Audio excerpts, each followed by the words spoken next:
Hi, everybody. Good afternoon, everyone, and thank you very much for coming on today. And we're very happy to welcome you to today's Fingal CYPSC webinar for World Mental Health Day. I'm Gráinne Kinsella. I'm interim principal social worker for PPFS in Tusla in Dublin North, which is the Early Intervention and Family Support Services. The theme of World Mental Health Day this year is mental health is a universal human right.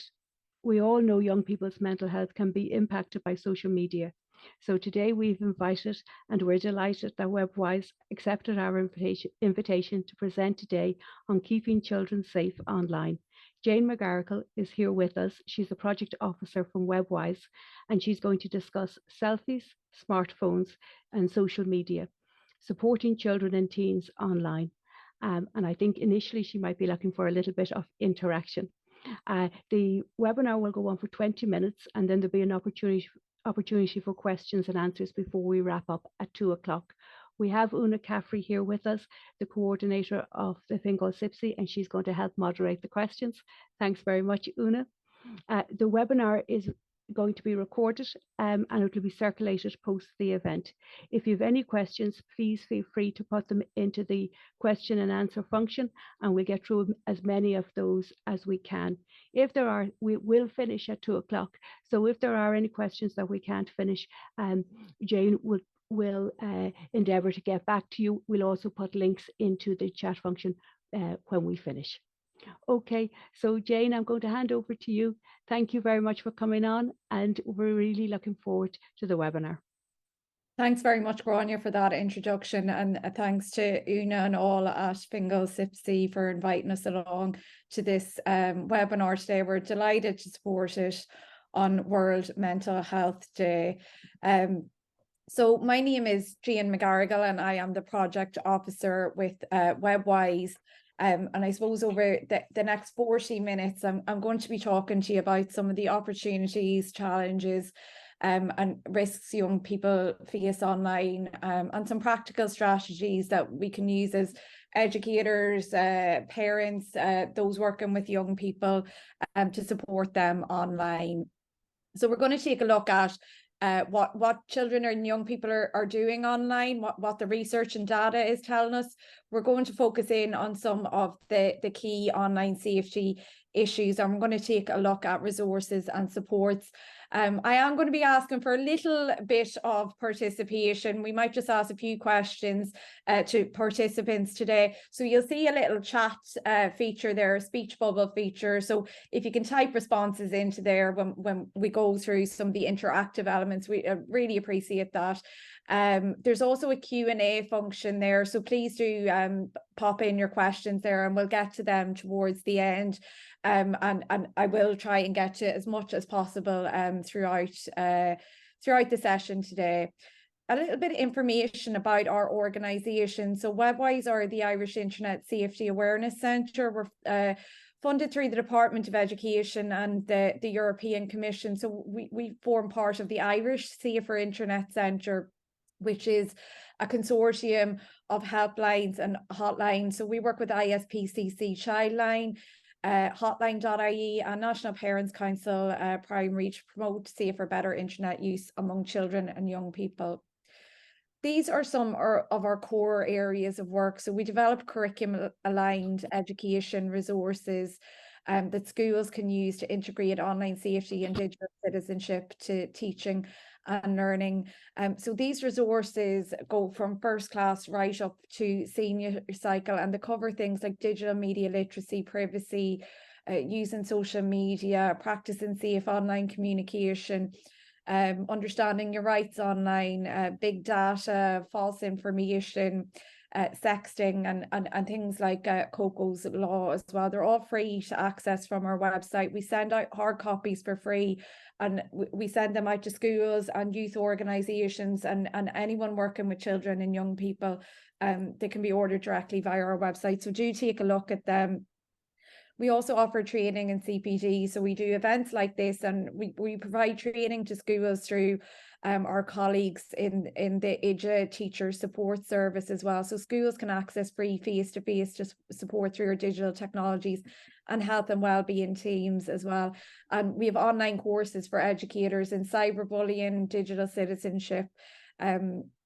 Listening to and involving young people is central to our work. We're supported by a youth advisory panel.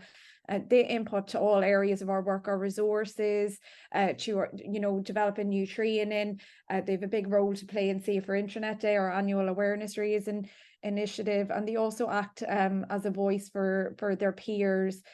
So our youth panel will contribute to national conversations on regulation, on bullying in schools and the impact of mental health. So they form a really important part of what we do, and every kind of new initiative, we start with them, we talk to them about it and get their views on it. And we also have advice and support for parents, which I'll kind of talk through towards the end. So this is our first bit of interaction, just to get our heads in this space.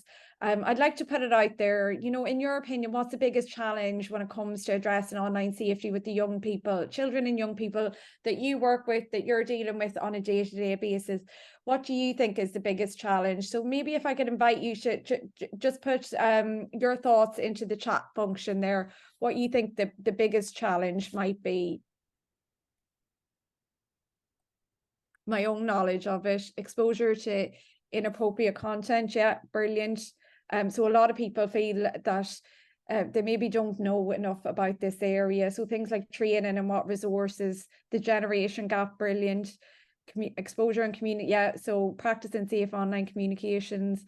I don't know what they may be facing. Yeah, and that's okay as well. This is a great starting point. Grooming, not knowing. Also unsolicited, what to do with unsolicited messages, what they are looking at, inappropriate content, cyberbullying, exactly. Yeah, so that idea of peer pressure as well is really big online. So you can see there, even just from that small amount of comments that come in very quickly there, that there's such a broad range of kind of concerns and risks. And look, that's what we're here to talk about today. So we will be touching on a lot of those topics and looking at strategies we can, incorporate to support children online. So the security, preventing access to parental controls, brilliant. Yeah, not feeling equipped and needing more knowledge and being online savvy. Yeah, so thanks for sharing your kind of concerns there with us. So, and hopefully we'll get to speak to most of them in the session. So when it comes to what children and young people are doing online, so this is a recent report from CyberSafe Kids. They surveyed 12 to 16-year-olds. They also did a younger survey as well. But here's, I suppose, some of the key data from that trends and usage report. Some of this is probably not surprising, and it speaks to some of the risks you guys outlined there. Top 3 apps: WhatsApp, TikTok, and Snapchat among this age group. What we know, so 100% of 12 to 16s have their own smart device. 26% saw something online that bothered them. 40% experienced bullying online. We will be talking a little bit about that. And with the bullying, it's slightly gendered. 43% girls have been bullied compared to 30% of boys. 40% reported they post videos of themselves online. 83% use TikTok to do so. So lots of the young people are sharing videos of themselves online. This is a big part of their communication, how they use social media. And in terms of access, 73% go online whenever they want. So what we're talking about here is a really active, engaged Irish teenagers online using social media to connect and communicate. And we're seeing what the risks there are as well. Bullying and inappropriate content among the I suppose the most prevalent there. So in terms of where to get started on this is a good kind of basis for all the kind of advice and strategies that we talk about, the most important things that parents and educators can do is talk to children and young people. We promote a kind of approach of talking, listening, and learning when it comes to approaching conversations.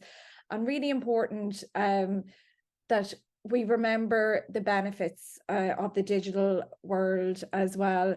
And we know that there's undoubtedly risks, but there is lots of benefits to going online, connecting, communicating, being creative, talking to friends, talking to family, learning about things, connecting with new people or new interests, finding your tribe online. There's lots of good that young people get out of the internet, and it is an integral part of their world. And it's really important that we teach them and guide them to help them develop the skills they need to manage their time online and make the most of their time online. So when it comes to conversations, remember these positives, keep conversations broad and show that you're interested in their online world. And it's also important to recognize that there are risks of not being able to kind of access or participate in the digital world for young people, and this could be digital skills being underdeveloped, children sort of being left behind in that digital world, or, kind of not having that access to express themselves. And also the other consideration is if we kind of look at banning technology or overly restrictive, it can lead to things kind of being pushed underground or, less open kind of relationships. So if something does come up online, they may not tell us if that happens. So that's kind of, I suppose, our starting point there. And when it comes to, I suppose, parents of younger children, we have some brilliant advice here from Anya Lynch of the National Parents Council on how we can talk to younger children and what are the sorts of things that we need to talk to them about.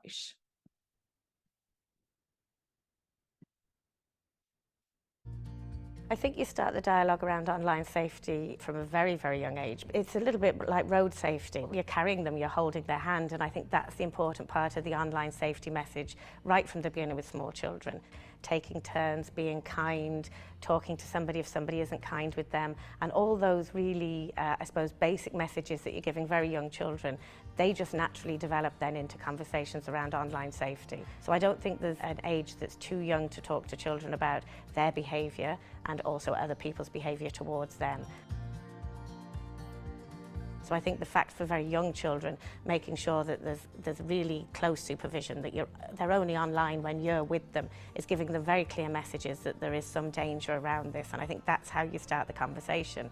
And I think then, just like road safety, as they get older and they've shown you that they can keep safe around the internet, you let them go a little bit further without you sitting next to them. They finish up going on the internet unsupervised by you, like they would walk down the road and cross the road. But you're always making sure that they feel that they can come back to you if there's something that has gone wrong. This is constantly changing, so advice is constantly changing. So a number of years ago, we might have always known that we would tell children don't talk to strangers online.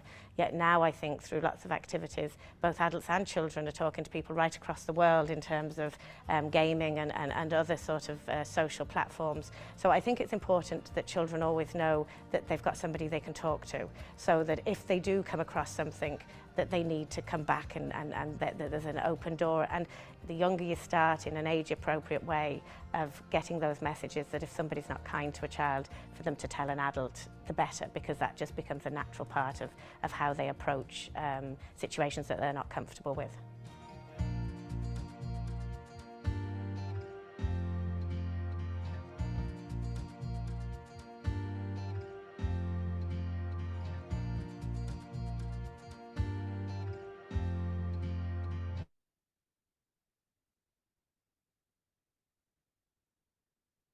So some really great advice from Anya there in the National Parents Council. We have a whole suite of those expert advice videos on our Parenting Hub as well. So kind of as Anya said, it's, you know, if your child is using the internet in some way, you know, you need to be talking to them about how to be safe online and some of those practical steps. You know, ensuring any internet use, this is for parents of younger children now, is supervised. And, you know, as kids get older, we review these rules and, you know, we kind of gradually bring in more freedom, but certainly for parents of younger children, having any internet use in kind of supervised areas where you're there, having those conversations with them, you know, to be aware of the things to look out for. So about, you know, who they're talking to online, or, you know, about the importance of personal information and not sharing personal information, or not responding to kind of unwanted contact, those sorts of things. Parental controls are a brilliant support to parents of younger children, and they're very easily accessible on all the main apps and platforms that children might be accessing just through the settings there. We also have links on our website about kind of accessing the most common parental controls as well. You'll find that on our parent hub as well. Some other things to consider: activate and safe search, disabling in-app purchases as well, to avoid those sorts of things happening to really important, agreeing what to do if something goes wrong online. So, and that's as simple as just, you know, closing down the laptop, putting down the tablet, and coming to speak to you, and ensuring that your child knows that they can come speak to you if something goes wrong, not to be afraid, that you'll work it out together. Another really helpful tip, kind of practical tip, is setting up a family email for your signing up for any of the apps or the games that your child might be accessing.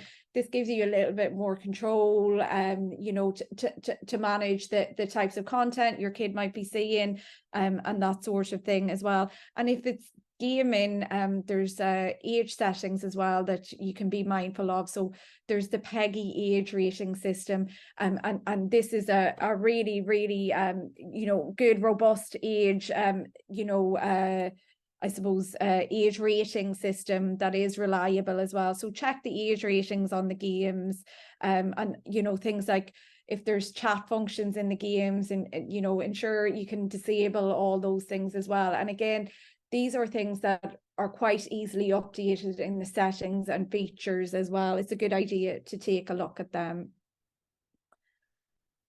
So now some of the, I suppose, online safety issues and concerns that we had mentioned in the chat function there at the start. One of the big questions we get is my child spending too much time online? And, you know, I think often families can give themselves a really hard time about this as well. And it is a big concern, you know, and the other thing to remember is it mightn't seem like it at the time, in the middle of a row over getting off Fortnite or Among Us or one of those games, but children do welcome breaks and times off the internet, and it's really important that we bring in that balance. So really, is there a magic number when it comes to how long my child should be spending time online? Unfortunately, there is no hard and fast rules for this. You know, we have to remember that children use their devices for lots of different reasons: to play, to learn, to socialize. So kind of the most important things we can think about when addressing this is look at quality over quantity, and I suppose encourage a healthy digital diet. There's lots of different types of screen time. Some can be very passive and some can be really productive. So for example, spending hours watching cat videos on YouTube probably isn't the best way to spend our time online.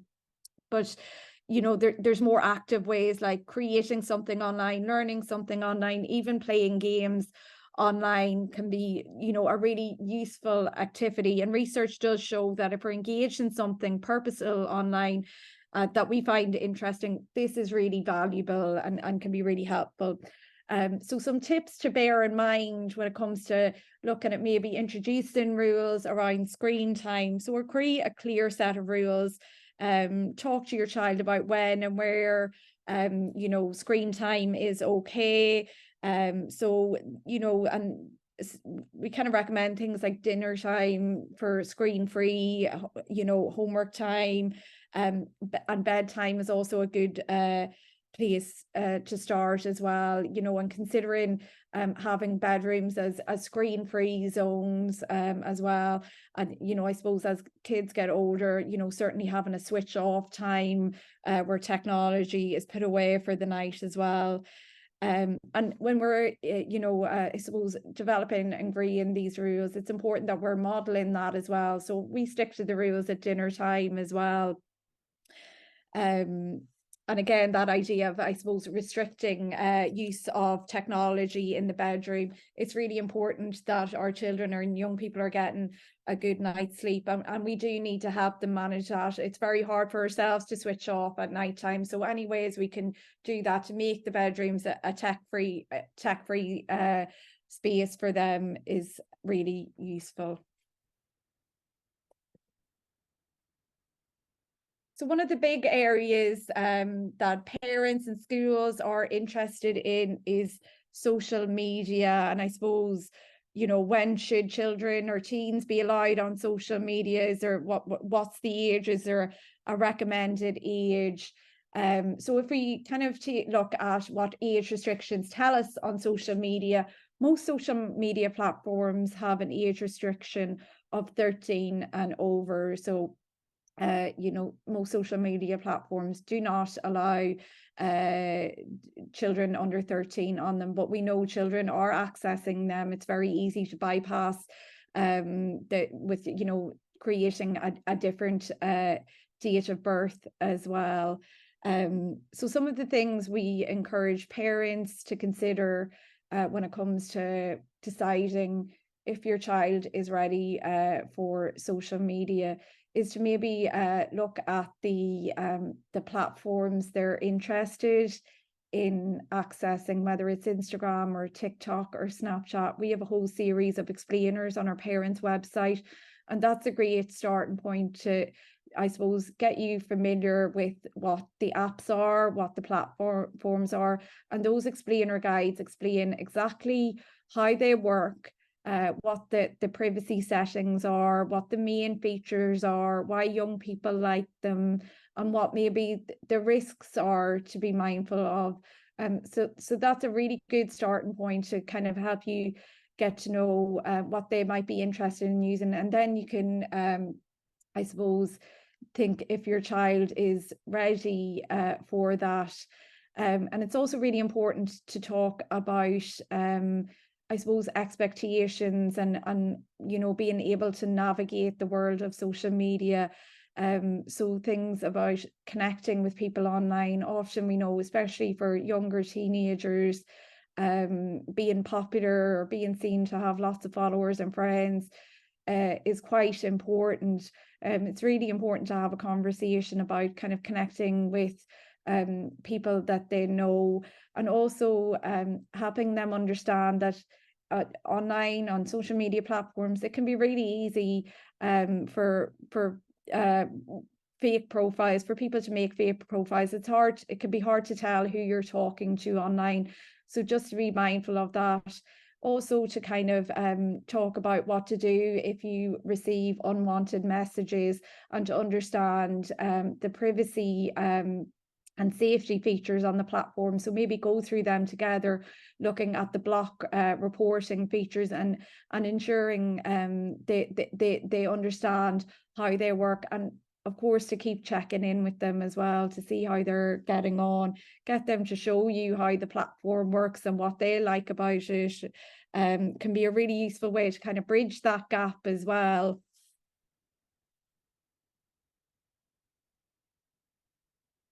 So you see from the report we shared from CyberSafe Kids, cyberbullying is probably the most prevalent negative experience children and young people face online, and it's something as an organisation and as the Safer Internet Centre we've done a lot of work on recently. So just in terms of what is actually the definition of cyberbullying, We refer to the Department of Education's definition. Bullying is targeted behaviour online or offline that causes harm. The harm caused can be physical, social, and or emotional in nature. Bullying behaviour is repeated over time and involves an imbalance of power in relationships between two people or groups of people in society. And it also adds in a reference there that posting a single harmful message, image, or video online, which is highly likely to be reposted or shared with others, can, however, be seen as bullying behaviour. So that kind of covers off the online space where one comment or one image that can be shared online can also constitute bullying behaviour, which is a really important clarification to get on the definition of bullying online. So we're going to go back to some audience participation. I have a quick quiz just to get our heads in the space and to maybe check our own understanding of it. And it's okay if we're not getting the questions right. It's just a simple true or false. So the first one there, and I'd ask you just to put in the chat again if you think it's true or false. So did you know 1/3 of children around the world experience bullying? Do we think that's true or false? True, true, true, true. You're very quick off the mark this lunchtime. Thanks very much. False. It's probably more. Yeah, true, true. So I can tell you that is in fact true. And globally, 1 in 3 children experience bullying. And that's from UNESCO from 2019. So the next one there. Girls are more likely to experience bullying than boys. And if you were paying attention earlier, you will definitely know the answer to that question. True, true, true, true. You're doing great here. So that is true. Girls are more likely to experience bullying. And this is from a report of a national survey of children and parents and adults regarding online safety from 2021. So this is an Irish national study, 18% for girls compared to 15% of boys. And you'll have seen the data from CyberSafe as well, confirming that too. Next one there. In Ireland, exclusion online is the most common form of bullying. Do we think that's true or false? Exclusion is the most common form of bullying online. False. True, true, true. False. So we're getting a bit of a mix there. Maybe mostly true, I think. A few falses there. Okay, so that was actually a bit of a trick question there. So being left out or excluded from a group or activity on the internet is the next most common form of bullying online. So actually the most common form of bullying online is nasty messages, with exclusion online being the second most common form of bullying. And that is from the National Survey of Parents of Children, Parents and Adults from the National Advisory Council from Online Safety 2021. So the final one there, young people belonging to minority groups, e.g. LGBTQ students, ethnic minority students, are more likely to be a target of cyberbullying. Do we think that's true or false?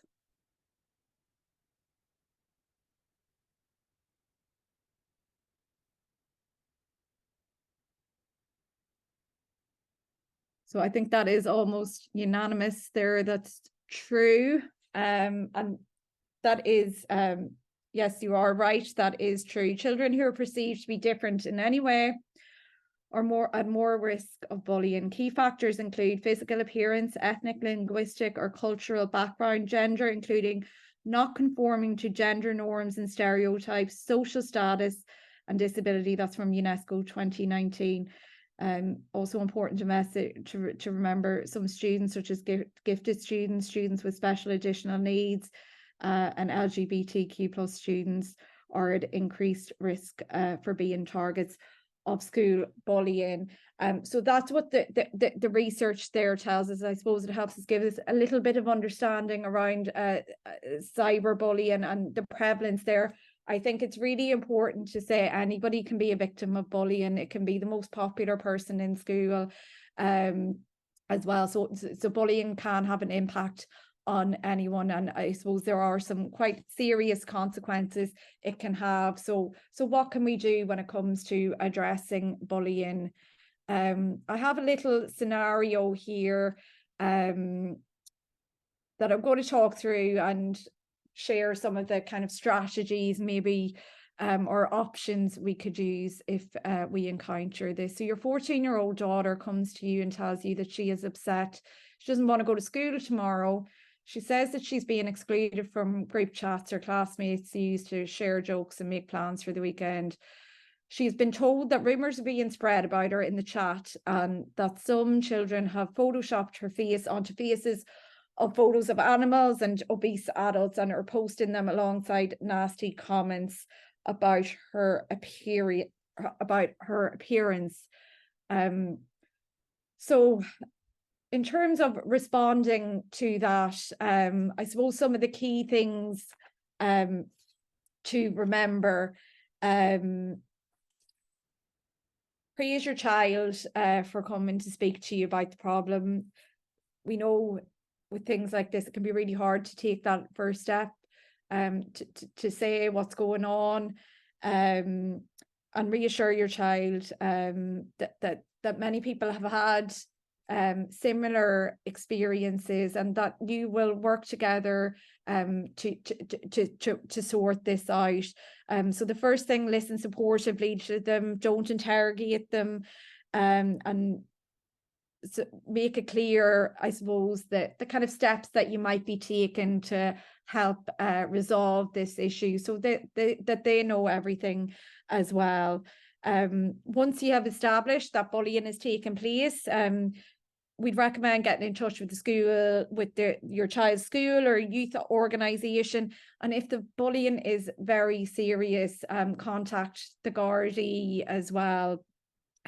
Schools also have a particular responsibility to address bullying. So we do recommend that the parents and guardians do speak to the school, and schools can be a great support in this area. So schools are required to have an anti-bullying policy in place as well, and we'd encourage parents and carers to familiarise yourself with that school policy, which can be accessed via school websites, things like that as well, so that you're familiar with the steps that can be taken as well. And also really important to give your child additional support if they need that, particularly if it's a very serious incident, to ensure that, you know, if there's additional kind of counselling or guidance or anything like that that's required, that they get them supports. There's also brilliant supports for children through Childline helpline as well, and the National Parents Council also have a brilliant helpline for parents that you can contact as well.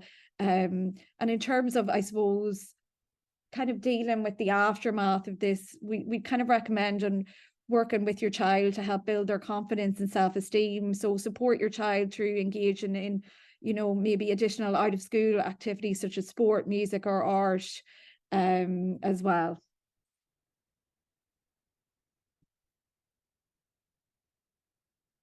And what can we do in terms of talking to children or students about how to deal with cyberbullying?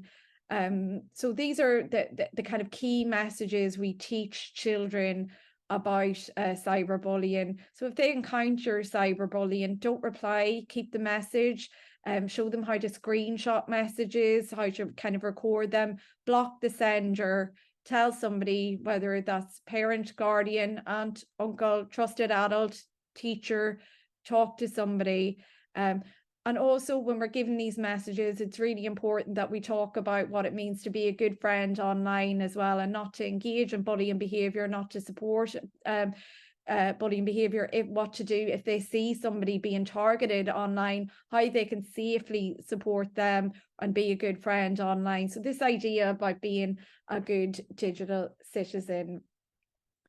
Prevention is, of course, better than cure. So there's some considerations we have for, you know, having conversations before anything happens.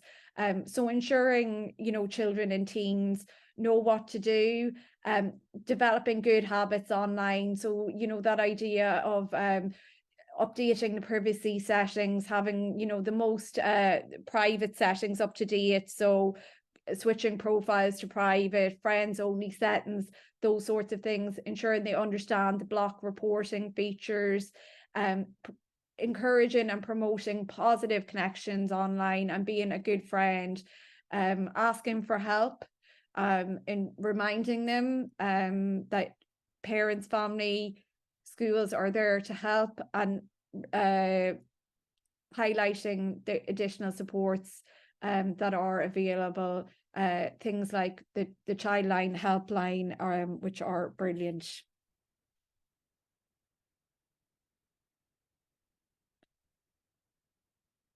So one of the other kind of big concerns those working with children and young people have is around image sharing, sexting, non-consensual sharing of intimate images. And in terms of what the research tells us here in Ireland, more than half of teenagers have been asked to send nudes or naked pictures of themselves. Mostly sex were asked, sent and received by a romantic partner. So the majority of this activity does happen kind of within a relationship. More girls, 29% than boys, 15% have been asked to send a sexually explicit image. 30% of students have frequently received a sexually explicit image when they didn't want to, you know, indicating that they found this an intrusive experience.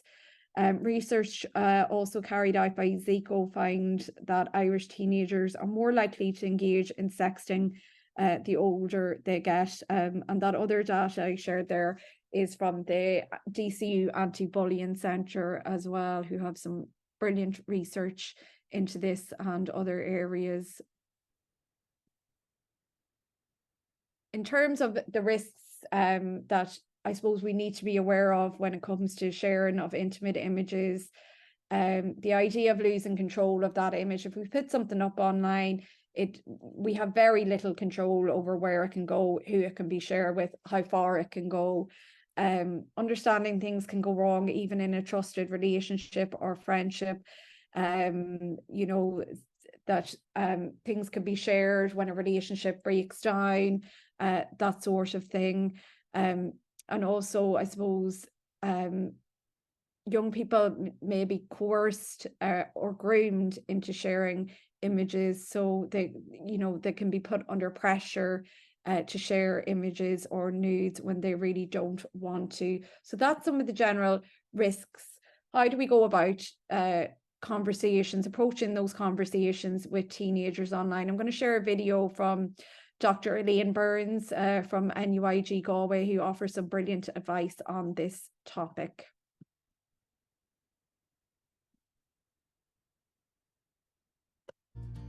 I think you start the dialogue around online safety. Sorry, that was the previous video.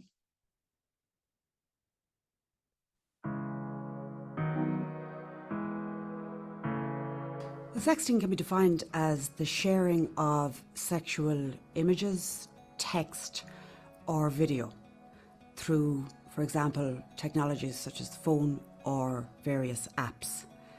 For many people who engage in sexting, they don't encounter any difficulties.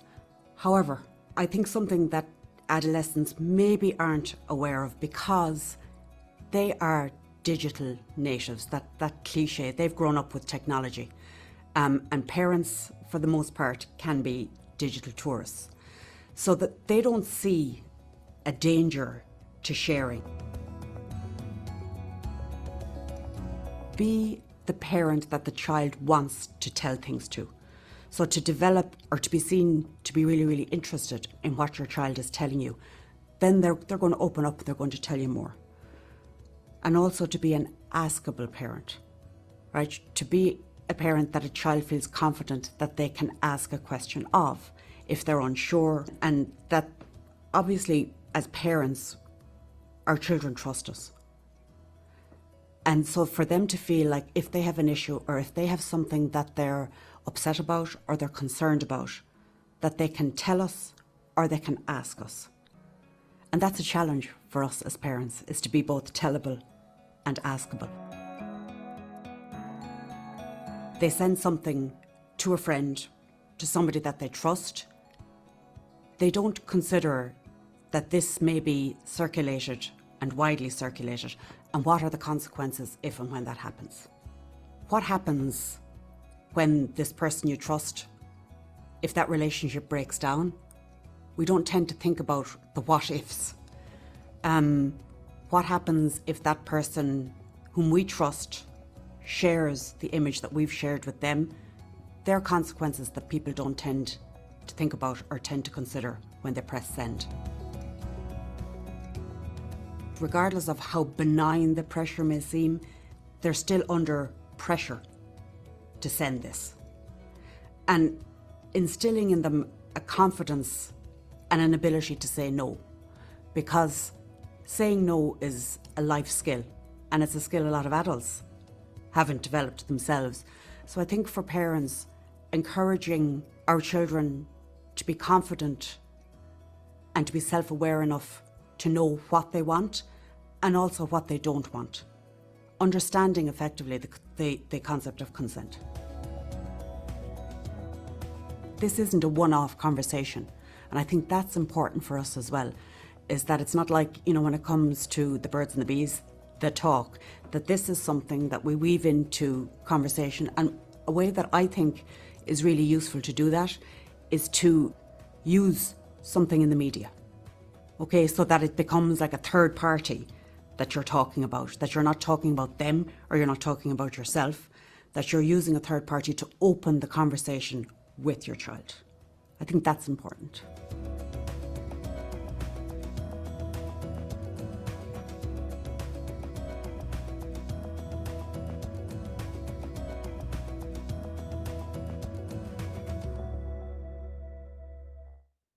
So some really great advice there from Dr. Elaine Burns. And like I said, there's a whole load of different videos available on our parenting section of our website.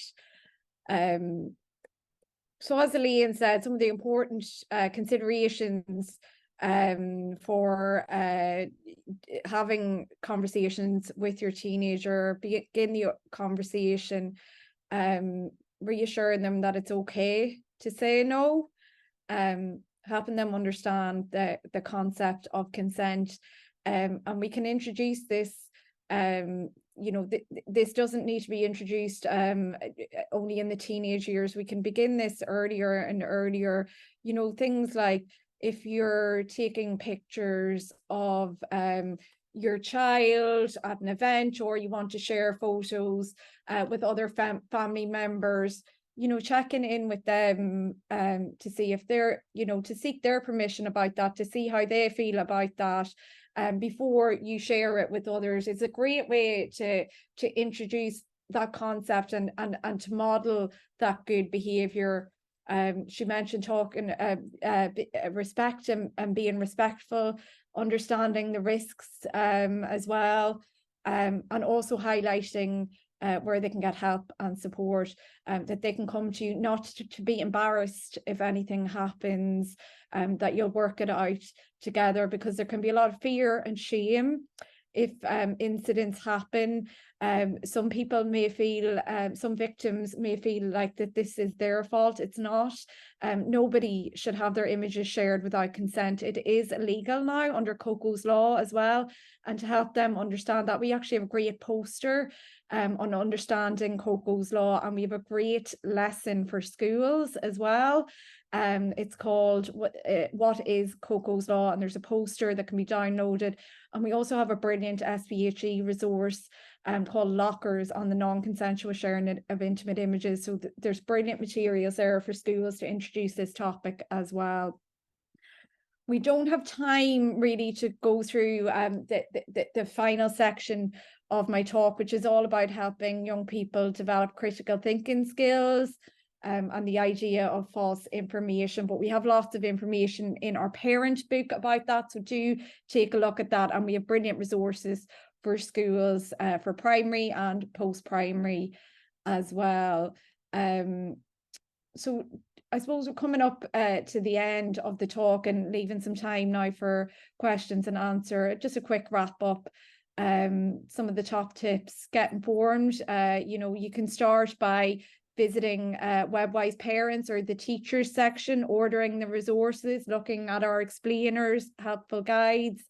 Remember, it's never too early to start a conversation. It's never too late to start a conversation. We encourage that talk, listen, learn approach, agree rules in the home, set out guidelines, and remember that idea of balance as well. Reassure them that they can come to you for help and you will work things out together if they encounter things online. That idea of modeling good behavior. And finally, joining in, getting to understand their world a little better. Often the children we talk to feel like sometimes their parents or teachers mightn't get it, but by sitting down together and finding out a little bit more about what they like doing online, they can really close that generation gap that was mentioned there at the start as well. Some kind of practical tips for approaching those conversations. Avoid criticism of judgment of what children and young people are doing online. They will have different interests to us, so not to be too judgmental in what they like doing online. Remember the benefits and ensure we're remembering them when we're talking to children, not just the scary stuff as well. If you're having a conversation, if you want to have a chat about it with your child or your teenager, let them know about it. Don't avoid just kind of cornering them, so that they know, okay, this week we're going to be having a chat, some evening, Wednesday evening, we're going to be having a chat about online safety. Try to avoid overreacting when things come up or scaremongering. There can be a lot of scary stuff in the media as well. Also sharing your stories about, maybe things that you struggle to understand about the internet or would like to know more of. Again, that helps with that relationship building, and doing things together. We'd also encourage kind of, maybe making a night of it. So if you're having a chat about online safety, don't just wrap it up and everyone goes off to another room for the evening. Maybe, finish it up with getting pizza or watching a movie together. So it's not such a negative thing or a negative conversation. It's kind of more built into everyday life in the home as well. We have a brilliant website for parents, Webwise Parents. You'll find those expert advice videos, advice articles on screen time, false information, making friends online. There's talking points for lots of different topics, particularly sensitive topics, things like accessing pornography or inappropriate content, making friends online, connecting online. And there's practical how-to guides. So I mentioned parental controls. There's a brilliant article there also on updating features on TikTok or Instagram, those sorts of things as well. And we have a parent's guide to a better internet, that little yellow booklet on the right there. You can order a hard copy of this on our website. We send them out to schools and youth groups, so you can order them in bulk, and we will share a link to order all that stuff as well. We have a brilliant topic generator to help families start the conversation as well, which I encourage you to take a look at. So I suppose that comes to the end of my presentation today. I suppose I know there's a lot of information there, and I hope it helps kind of understand maybe some of the risks, some of the challenges, but also gives you some of the practical strategies that you can use to maybe approach the conversations or to bring this into the classroom as well. For the benefit of any teachers on the call, I might just share the Webwise Parents website, if you can see that there. If you go to Get Resources, you'll see all our resources that are available there: primary, post-primary parents, other resources. So our first and second class, third and fourth class resources, anti-bullying resources, Garda Schools program, which is a fantastic support for schools as well. You can bring the guards in to deliver a talk. We also recently launched a new anti-bullying resource for junior cycle, the Respect Effect. You can order a copy or access it digitally. We have a digital media literacy program, online grooming resources, so to help practice safe online communication. The Lockers program I mentioned that addresses sexting and Coco's Law, and also the Garda Schools program, and lots more besides. So there's some brilliant resources and supports there. So I might just hand it over to Una there for questions.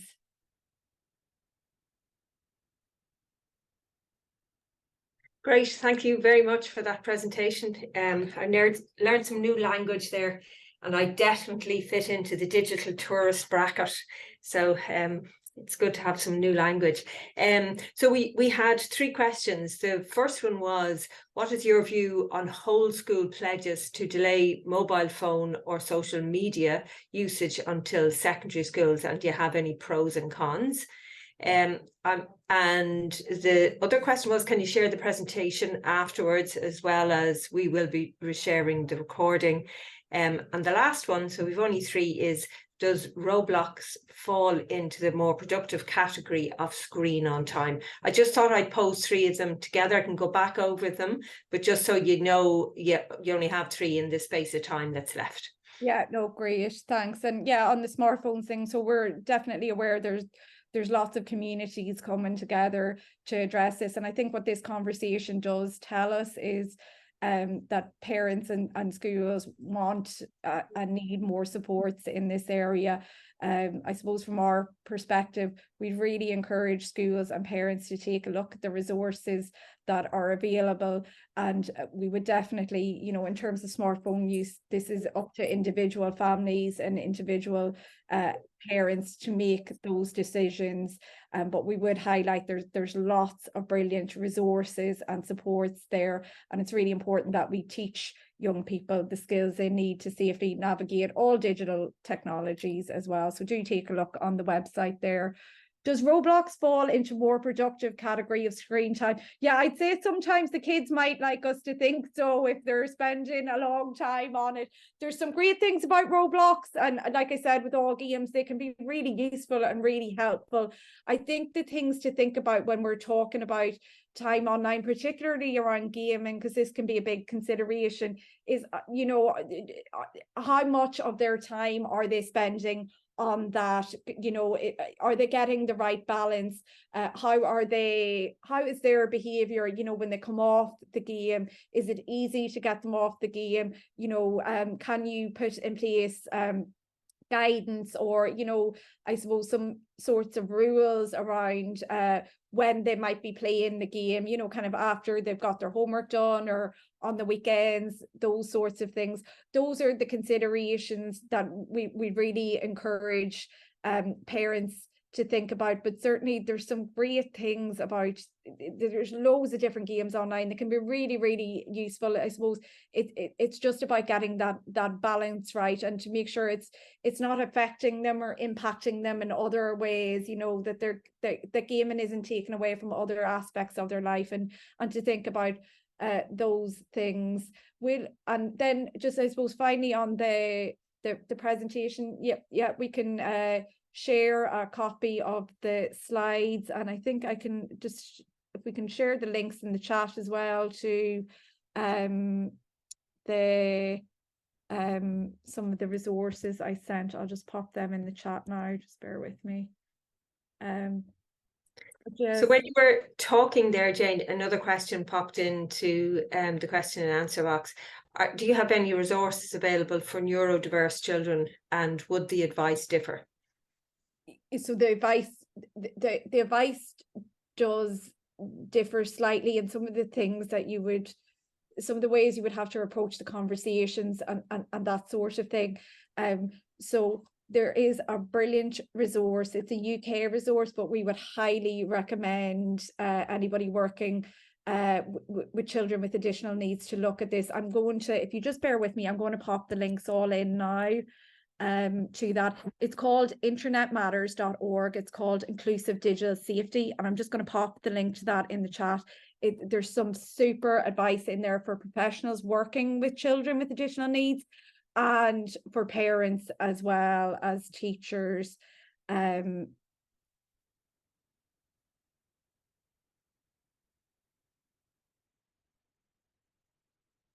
So hopefully you should see the link to that. And I'm just going to share just the relevant links to our website, the Parents Hub, our main website, and then how the link to order the resources. We'd also encourage anybody, maybe you might want to ask a question here or now. We have a contact forum. Please do get in touch with us. We're happy to answer any questions. If there's something you're looking for on our website and you don't see any information about it, get in touch with us. We'll do our best to help point you in the right direction.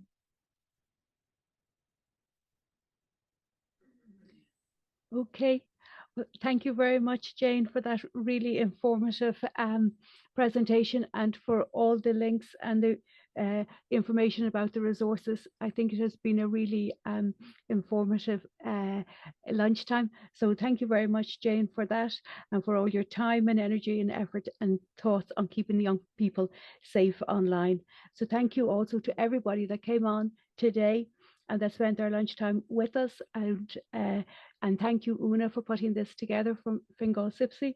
And the recording will be up on the Fingal CYPSC website, and the link will be circulated to all attendees next week. So thank you very much, everybody. Hope you enjoyed the rest of your lunchtime, and it was great to spend lunchtime with you today. Okay, bye-bye. Thanks very much.